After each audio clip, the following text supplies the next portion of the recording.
Hello everyone, কেমন আছো তোমরা সবাই? আশা করি ভালো আছো, কারণ পুজোর মরশুম চলছে, তো ভালো তো থাকারই কথা। আজ যে ভিডিওটা দেখছো তোমরা, এটা ছিল ঠিক কালী পুজোর ভিডিও। জানি কালী পুজো অনেক আগেই চলে গেছে, আর আমি অনেক লেটে ভিডিও দিচ্ছি। এর একটাই কারণ, পুজোর সময় কার বা ভালো লাগে ভিডিও এডিটিং করতে।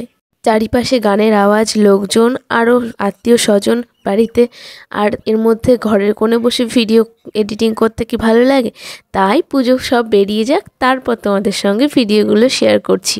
লক্ষ্মী পুজোর সময় আলপনা দেওয়ার জন্যই মাটিটা আনা হয়, কিন্তু সবটা তো আর কাজে লাগে না, তাই এই সময় কিন্তু আমি একটা আলপনা দিয়ে সেই মাটিটাকে কাজে লাগিয়ে দিই। আর এবার যেহেতু বৃষ্টি আমাদের পিছু ছাড়ছে না, তাই কিন্তু উঠানের অবস্থা খুবই খারাপ। আলপনা দিতে ইচ্ছা করছিল না, তারপরও ভাবলাম যে দিয়েই দিই, কারণ দেখতে ভালো লাগবে। যেহেতু বিকালে আনা দেওয়া শুরু করেছিলাম, দিতে দিতে সন্ধ্যা লেগে গেছিলো। আর ওই যে আমাদের বাড়ি, আর এখান থেকে একটুকুনি হচ্ছে একটা পুজো হচ্ছিল একটা বাড়িতে, সেখানেই কিন্তু নেমন্তন্ন ছিল। বলতে বলতেই কিন্তু পৌঁছে গেলাম, আর তারপর মাকে প্রণাম করে ভালো করে দেখছিলাম মাকে। এরপর প্রথম ব্যাচ যেহেতু বসেছিল প্রসাদ খেতে, তাই আমরা বসে বসে একটু গল্প করছিলাম। আমরা বসে পড়লাম খিচুড়ি খেতে, আর খিচুড়িটা যে এত গরম ছিল যে হাত দিয়ে ভালো করে ছোঁয়াই যাচ্ছিল না।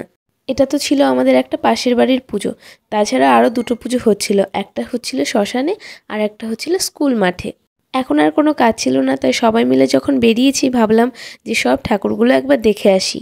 এই দেখো, এটা আমাদের স্কুল মাঠের মা কালী। অন্যান্য সময় অমাবস্যার অন্ধকারগুলো এতটা ভয়ানক লাগে, তবে কালী পুজোর সময় এই অমাবস্যা যেন অমাবস্যাই মনে হয় না। চারিদিকে শুধু আলো আর আলো। বছরে কিন্তু একবারই, আর এই কালী পুজোর সময় সমস্ত বাড়িগুলো সেজে ওঠে রঙিন রঙিন আলোয়। কালী পুজো আর বাজি পোড়াবো না, এমনটা হয় নাকি? তবে শব্দবাজি কিন্তু আমার একদমই ভালো লাগে না, আর প্রচণ্ড ভয় লাগে। যেই বাজিগুলোতে আলো হয় সেই বাজিগুলো কিন্তু আমার খুব ভালো লাগে, যেমন এই তারাবাজি। আমি এই তারাবাজিগুলো জ্বালাতে কিন্তু ভীষণ ভালোবাসি। তবে আগের থেকে না এখন এগুলো ছোট হয়ে গেছে, আগে কিন্তু অনেকটাই বড় ছিল। বাড়ির সবাই মিলে এরকম মজা করে বাজি পোড়াতে কিন্তু খুব ভালো লাগে, তাই সবাই মিলে কিন্তু আমরা বাজি পোড়াচ্ছিলাম। বাড়িতে সবাই মোটামুটি ছিল, তবে আমি গদু ভাইকে খুব মিস করছিলাম, কারণ ও মামা বাড়িতে গেছিলো। আমি কিন্তু অত বাজির নাম জানি না, তারাবাজিটাকে চিনি, আর এইটা হচ্ছে চোরকি, তবে আমরা কিন্তু কেন্নবাজি বলি। এটা একটু জ্বালাতেই একটু ঘুরে কিন্তু আবার দাঁড়িয়ে পড়েছিল। ভাই আবার যখন পা দিয়ে নাড়া দিয়েছে, তখনই কিন্তু আবার চলতে শুরু করেছে। আমি ভাবলাম ভাইয়ের মতো একটু লাফাবো, কিন্তু দেখো ভয়ে আমি এতটাই দূরে ছিলাম, ভিডিওতে পরে দেখলাম যে আমি তো আগুনের কাছেই ছিলাম না।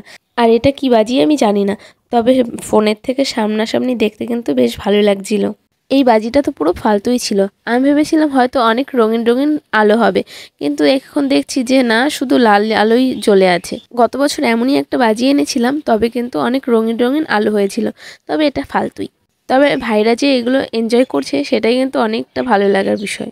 বড় ভাই তো এমন ভাব করছে, মনে হচ্ছে যেন কোনো ম্যাজিক শো হচ্ছে। কিছু কিছু সময় আছে যখন আমরা সবাই কিন্তু ছোট হয়ে যাই, আর এই সময়টা কিন্তু সত্যি মন থেকে আনন্দ পাই সবাই।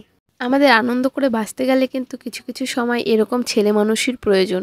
যাই বলো, বাজিটাকে ফালতু বলি আর যাই বলি, এটা কিন্তু বেশ অনেকক্ষণ ধরেই জ্বলছে, শেষ হবার নামই নিচ্ছে না।